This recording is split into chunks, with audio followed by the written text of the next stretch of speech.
આપણું ગૌરવવંતું ગુજરાત, ખીલતું ગમીરવંતું ગુજરાત, આપણું ગૌરવવંતું ગુજરાત, ખીલતું ગમીરવંતું ગુજરાત, વિવિધ ઉપલબ્ધિની ગાથા ગાઈએ, વિવિધ ઉપલબ્ધિની ગાથા ગાઈએ, ગાઈએ ગુજરાત ગાથા, ગુજરાત ગાથા ગાઈએ, ગુજરાત ગાથા, ગુજરાત ગાથા. ગુજરાતમાં આદિજાતિનો વિકાસ, સર્વાંગી વિકાસની સાફલ્ય ગાથા.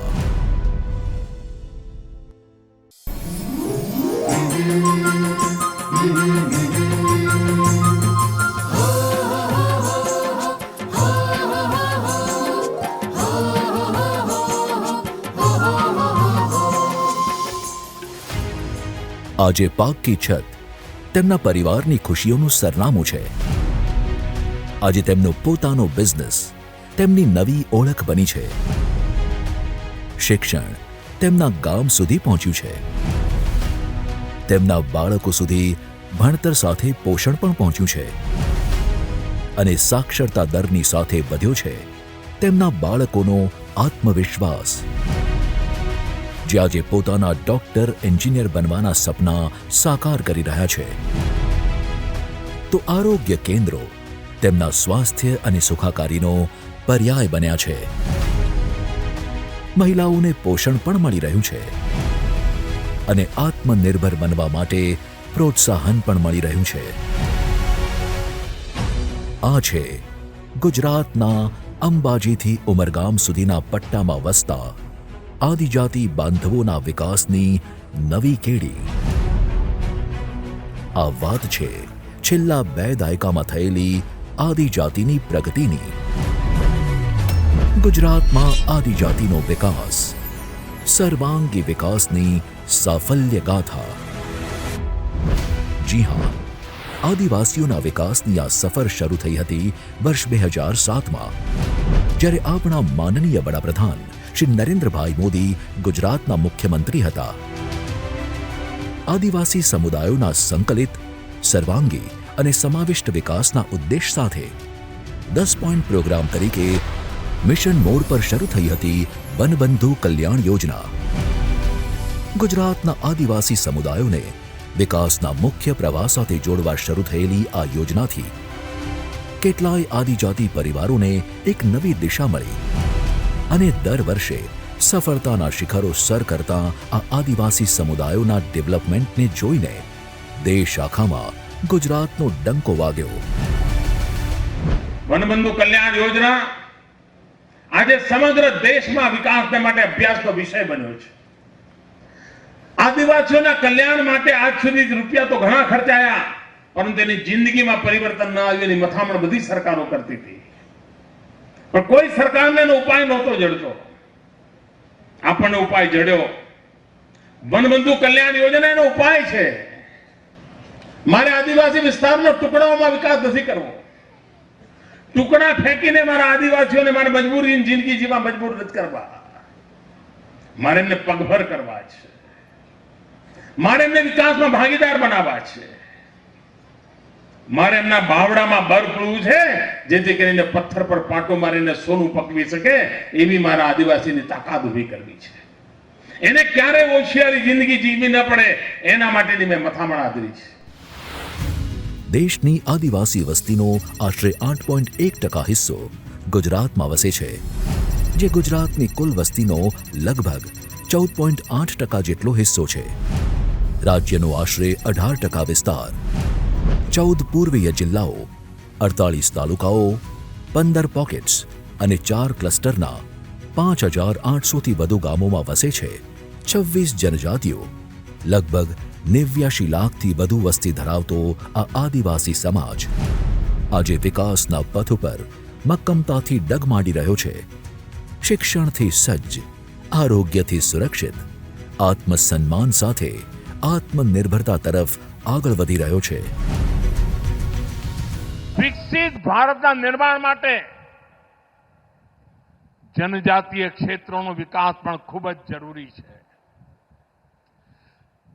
જ્યારે ગુજરાતમાં હું મુખ્યમંત્રી હતો ત્યારે મને જે સેવા કરવાનો અવસર મળ્યો એમાં પણ આ ગુજરાતનો પૂર્વી પટ્ટો મારા આદિવાસી ભાઈઓની વસ્તી એના માટે મેં મારી જાતને સમર્પિત કરી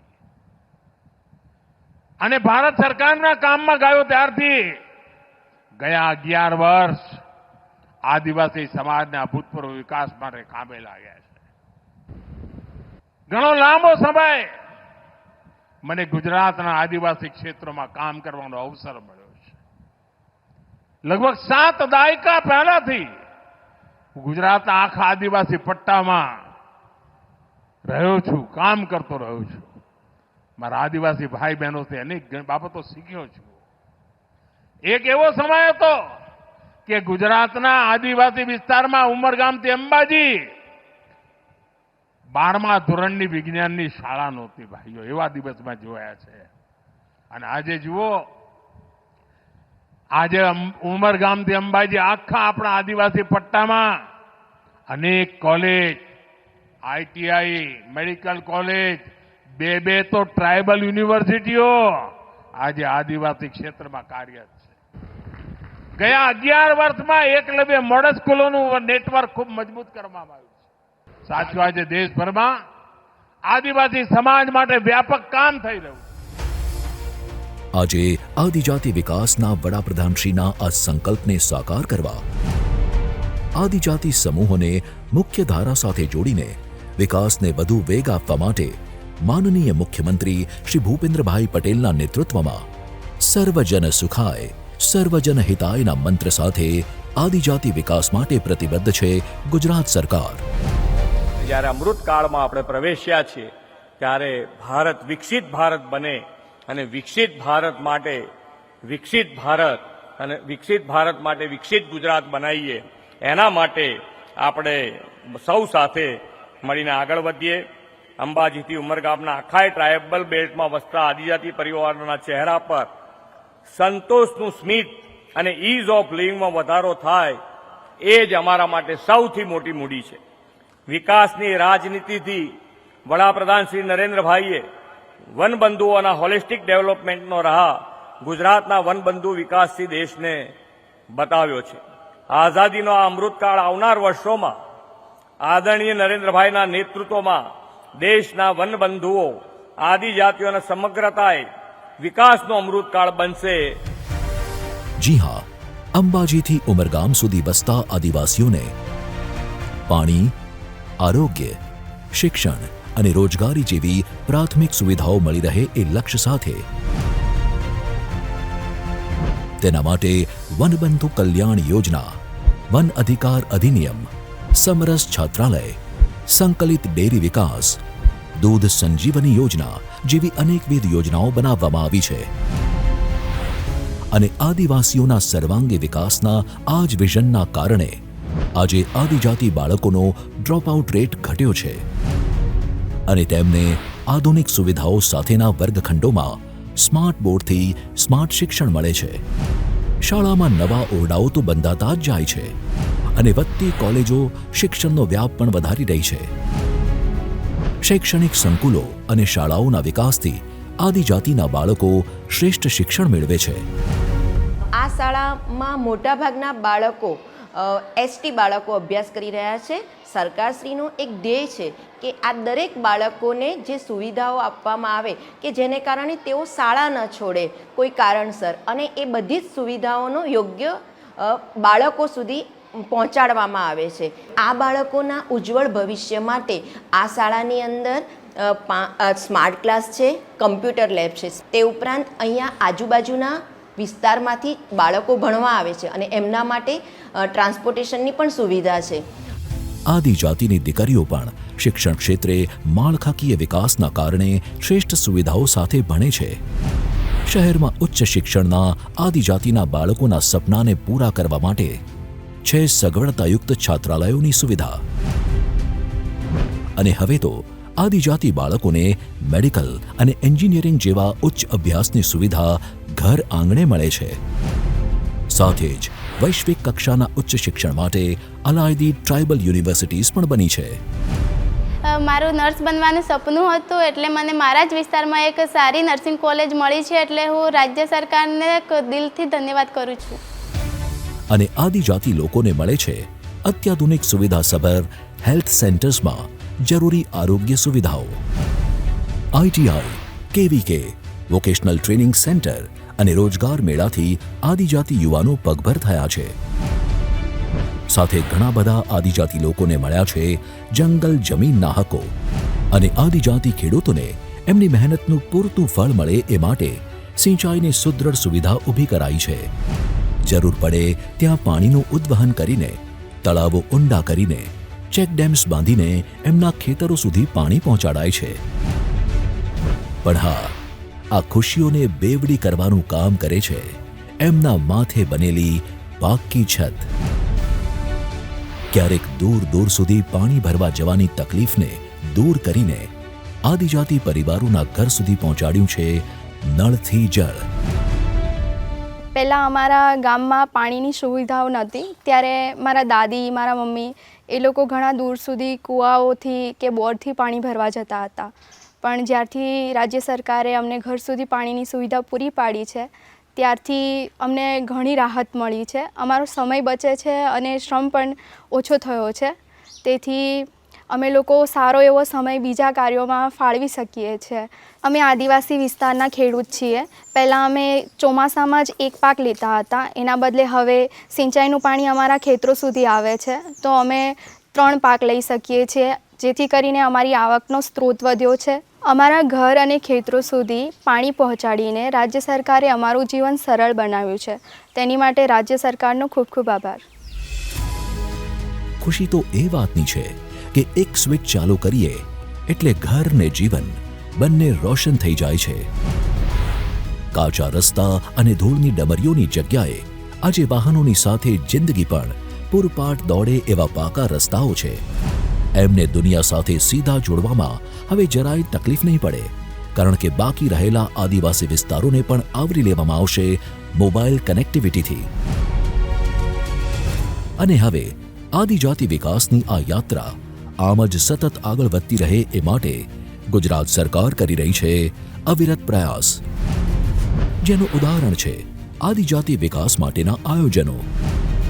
કારણ કે 2025-26નું આ વર્ષ આદિવાસી સમાજના ભગવાન શ્રી બિરસા મુંડાજીની જન્મ જયંતિનું 150મું વર્ષ, જેને જનજાતીય ગૌરવ વર્ષ તરીકે ઉજવાશે.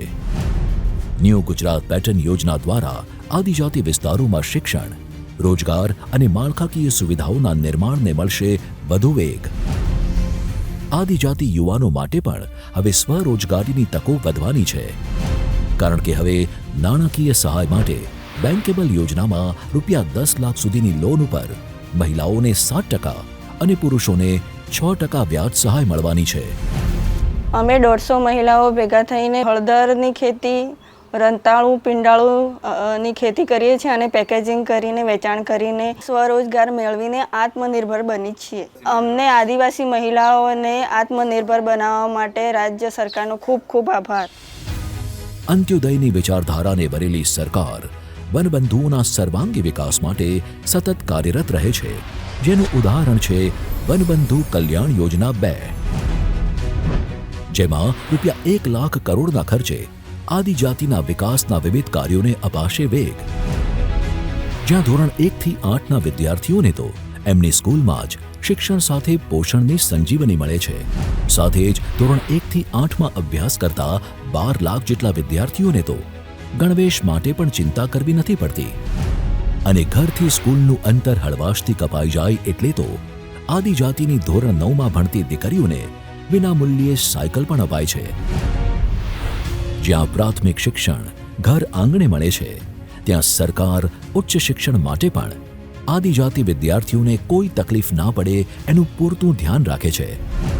એટલે જ તો આજે રાજ્યમાં 48 Eklavya model residential schools, 43 girls literacy residential schools, 2 સૈનિક સ્કૂલ્સ તથા 74 આદર્શ નિવાસી શાળાઓ મળીને 167 જેટલી નિવાસી શાળાઓ આદિજાતિ બાળકોના શિક્ષણને નવી દિશા પૂરી પાડી રહી છે.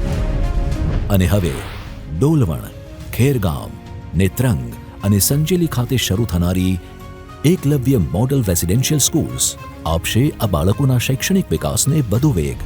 સાથે જ આદિજાતિ વિદ્યાર્થીઓના શૈક્ષણિક ઉત્કર્ષ માટે નવા સરકારી છાત્રાલય, આદર્શ નિવાસી શાળા, એકલવ્ય મોડલ રેસિડેન્શિયલ સ્કૂલ અને ગર્લ્સ લિટરસી સ્કૂલ્સ બનવાના છે. અને આશ્રમ શાળાઓ વિદ્યાર્થીઓના ઉજ્જવળ ભવિષ્યને વધુ વેગવંતુ બનાવે છે. સરકારી છાત્રાલયો અને ગ્રાન્ટ ઇન એઇડ છાત્રાલયોના અંદાજિત 70,000 વિદ્યાર્થીઓને મળશે અત્યાધુનિક સુવિધાઓ. પ્રી મેટ્રિક અને પોસ્ટ મેટ્રિકના લાખો વિદ્યાર્થીઓને શિષ્યવૃત્તિ મળે છે. અને એટલે જ તો એમના પરિવારની આર્થિક સ્થિતિ એમના ભણતરની સીમાઓ નક્કી નથી કરતી. અને હવે તો આદિજાતિ વિસ્તારની નિવાસી શાળાઓમાં પણ બની રહ્યા છે ગ્રીન કેમ્પસ. સાથે જ આદિજાતિ વિસ્તારના ગ્રંથાલયોમાં ઈ-લાઇબ્રેરીના વિકાસ સાથે આદિજાતિ વિદ્યાર્થીઓના વિકાસને પણ મળશે વેગ. તેમજ ટ્રાઇબલ વિભાગ હસ્તકની આદર્શ નિવાસી શાળાઓ તથા સરકારી છાત્રાલયોમાં સોલર વોટર હીટિંગ સિસ્ટમ બેસાડવા માટે આયોજન કરવામાં આવ્યું છે. હું PM શ્રી સૂર્ય એકલવ્ય સૈનિક સ્કૂલ ખેરંચામાં ભણું છું. આ સ્કૂલમાં અમને સૈનિકનું એક રૂટીન હોય છે, તે રૂટીન દ્વારા શિક્ષા આપવામાં આવે છે. મોદી સાહેબના આ કોન્સેપ્ટ દ્વારા અમને ખૂબ સારી તાલીમ અને ભણવા ખાવા પીવાની સુવિધાઓ મળે છે. એના માટે હું ગુજરાત સરકાર તથા મોદી સાહેબનો ખૂબ આભારી છું. પણ આ વાત ખાલી ભણતર પૂરતી જ સીમિત નથી. આ વાત તો છે આદિજાતિના સર્વાંગી વિકાસની, તેમના સ્વાવલંબન અને સ્વાભિમાનની. એટલે જ તો મુખ્યમંત્રી આદિમ જૂથ અને હળપતિ સર્વાંગી ઉત્કર્ષ યોજના આદિજાતિની પ્રગતિને તેજ ગતિથી આગળ વધારે છે. છેક છેવાડાના માનવી સુધી જ્યારે સેવાઓ અને સુવિધાઓ પહોંચે ત્યારે જ તો સાચો વિકાસ કહેવાય.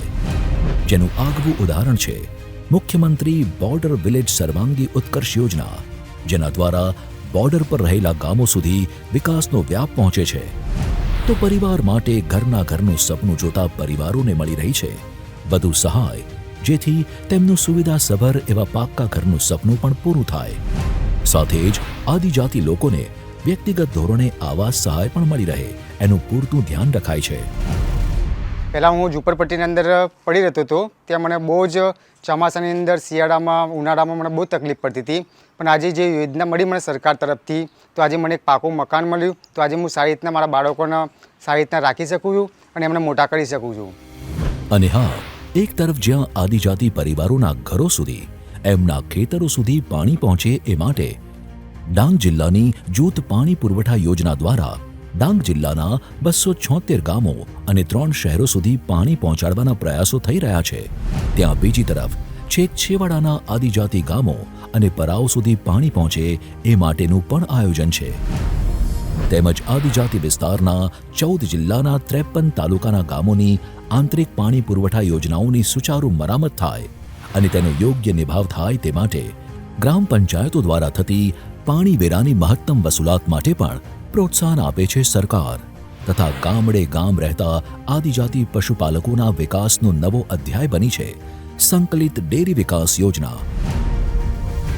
ક્યારેક જંગલની જમીન પર ડરી ડરીને ખેતી કરતા આ આદિવાસીઓને હવે મુખ્યમંત્રી વન અધિકાર ખેડૂત ઉત્કર્ષ યોજનાથી મળ્યો છે જંગલ જમીનનો હક. સાથે જ કૃષિમાં વિવિધ પાક લેવા માટે આદિજાતિ ખેડૂતોને પ્રોત્સાહન પૂરું પાડી રહી છે કૃષિ વૈવિધ્યકરણ યોજના. અને આદિજાતિ ખેડૂતો પણ યાંત્રિક ખેતી તરફ આગળ વધે અને ફાર્મ મિકેનાઇઝેશનથી પોતાનું ઉત્પાદન વધારે એવા પ્રયાસો થઈ રહ્યા છે. તેમજ આદિજાતિ વિસ્તારના મત્સ્ય ખેડૂતોને કેજ કલ્ચર વિકસાવવા માટે મળી રહી છે વધુ સહાય.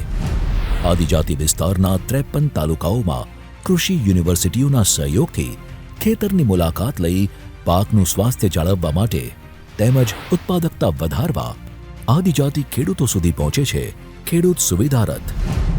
અમે અત્યારે ખેતરમાં હળદરનું વાવેતર કર્યું છે. કાળી હળદર છે, સફેદ હળદર છે અને પીળી હળદર છે. સંયુક્ત હળદર છે અને સરકારમાંથી અમને બિયારણ અમુક સમય પર મળે છે અને અમુક બીજા બી ઓજારો મળે છે. હા ખેતી લગતા એનાથી અમે ખેતી કરીએ છીએ. અત્યારે તો હાલ ટ્રેક્ટરથી ખેતીઓ થાય છે. રાજ્ય સરકારે જે અમને મદદ આપી તે બદલ અમે એમનો આભાર વ્યક્ત કરીએ છીએ. મહિલાઓના વિકાસથી સમાજના વિકાસના મંત્રને સાકાર કરવા સતત પ્રયાસરત છે ગુજરાત સરકાર. એટલે જ તો આદિજાતિ વિસ્તારના 14 જિલ્લાઓમાં સગર્ભા અને ધાત્રી માતાઓને સંપૂર્ણ ગરમ ભોજન તેમજ ફોલિક એસિડ અને કેલ્શિયમની ગોળીઓથી પોષણ પહોંચાડવામાં આવે છે. તેમજ આદિજાતિ યુવક યુવતીઓ સ્વરોજગાર શરૂ કરી આર્થિક વિકાસની નવી તકો ઊભી કરે તે હેતુથી આદિજાતિના યુવાનોને સ્વરોજગાર માટે સહાય પણ આપવામાં આવે છે. અને સમાવેશી વિકાસના સંકલ્પને આગળ વધારતા સામાજિક ઉત્કર્ષને પણ એટલું જ પ્રાધાન્ય આપવામાં આવે છે અહીંયા. એટલે જ તો આદિજાતિ વિસ્તારોમાં પણ સામાન્ય વિસ્તારોની જેમ સામૂહિક આરોગ્ય કેન્દ્રો સાધન સંપન્ન હોય છે. हमारे शामलाजी एरिया में आजा विस्तार में ट्राइबल एरिया में बધી તમામ પ્રકારની સગવડ અહીંયા મળી રહે છે. અમારે નાની મોટી બીમારી માટે બહુ દૂર જવું નહીં પડતું. રાજ્ય સરકારની આ સેવાથી અમને ઘણો બધો ફાયદો છે. આ આદિજાતિ વિસ્તારના દરેક ઘર સુધી વીજળી પહોંચે અને એમના ઘરો સાથે એમના જીવન પણ રોશન થાય એ માટે નવા સબસ્ટેશનો પણ સ્થાપવામાં આવે છે. તેમજ આદિજાતિ વિસ્તારોમાં ગામમાંથી સ્કૂલો અને પ્રાથમિક આરોગ્ય કેન્દ્ર સુધી પહોંચવામાં કોઈ તકલીફ ન પડે એ માટે પાકા રસ્તાઓ પણ બની રહ્યા છે. પણ આ વાત આટલેથી અટકતી નથી. બસ આમ જ સતત અવિરત વધતી જ રહેશે આદિજાતિ પ્રગતિની ગતિ. આજે એમના માથે પાકી છત છે. ઘરે ઘરે પહોંચ્યું છે નળથી જળ. દીકરીઓ આ ભાંબે છે. ભણતરથી દીકરાઓનું ભવિષ્ય ઉજ્જવળ બન્યું છે. મહિલાઓ આત્મનિર્ભર બની છે અને ખેડૂત બન્યા છે સુખી સમૃદ્ધ. આ વાત છે એ વિસ્તારની જ્યાં ક્યારેક આશાની એક કિરણ પણ નહોતી પહોંચતી અને આજે આખે આખો સુખનો સૂરજ ઉગે છે. કારણ કે આ વાત આદિવાસીઓના વિકાસની સાથે છે આદિવાસીઓને સાથે રાખીને કરાતા વિકાસની. ગુજરાતમાં આદિજાતિનો વિકાસ સર્વાંગી વિકાસની સાફલ્ય ગાથા.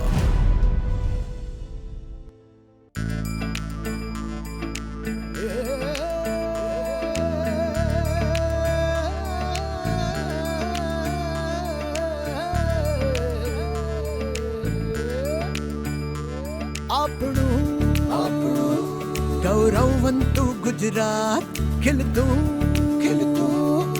ગમીરવંતું ગુજરાત આપણું ગૌરવવંતું ગુજરાત ખીલતું ગમીરવંતું ગુજરાત વિવિધ ઉપલબ્ધિની ગાથા ગાઈએ વિવિધ ઉપલબ્ધિની ગાથા